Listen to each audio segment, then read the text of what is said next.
আসসালামু আলাইকুম। অনেকদিন পরে একটা ভিডিও নিয়ে আসলাম। তো এই ভিডিওটা হচ্ছে ওই যে দারাজ থেকে পার্সেল আসছে, আপনারা দেখতেই পাচ্ছেন। আমি দারাজে কিছু প্রোডাক্ট অর্ডার করেছিলাম, সেটাই এখন আপনাদেরকে আনপ্যাক করে দেখাবো। তো প্রথমে আমি এইটা খুলবো। এটা হচ্ছে যে চেয়ারের সাথে যাদের পিঠে ব্যাক পেন থাকে তাদের জন্য অনেক হেল্পফুল এবং এমনিতেও আসলে অনেক আরাম লাগে। আসলে এটা যদি চেয়ারে সেট করে চেয়ারে বসা হয় তাহলে সে চেয়ারে বসতেও আরাম লাগে, হেলান টেলান দিতে। যাই হোক, এটা তো ঠিকঠাক আছে।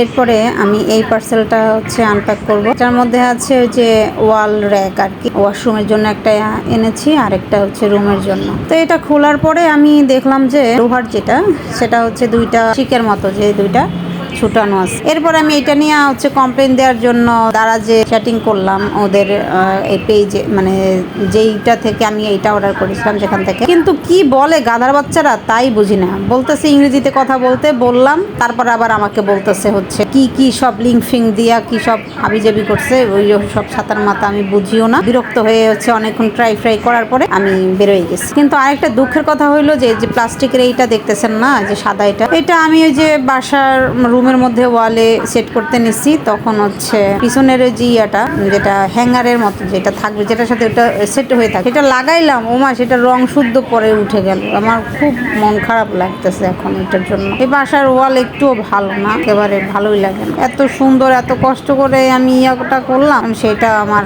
থাকলো না। আজকে ভাবলাম সবকিছু গুছাবোই করবো। ওই যে টেবিলের উপরে আমার সব জিনিসপত্র এলোমেলো করে রাখা, তো ভাবলাম যে এইটা হচ্ছে লাগাই এটার মধ্যে সবকিছু রাখবো। এখন আমি জানি না এখন এটার গাম কোথায় কিনতে পাওয়া যাবে বা কিনতে আদৌ পাওয়া যায় কিনা তাও আমি জানি না। খুবই বিরক্তিকর একটা ব্যাপার। যাই হোক, আল্লাহ হাফেজ, ভালো থাকবেন। এই ছিল আজকের ভিডিও।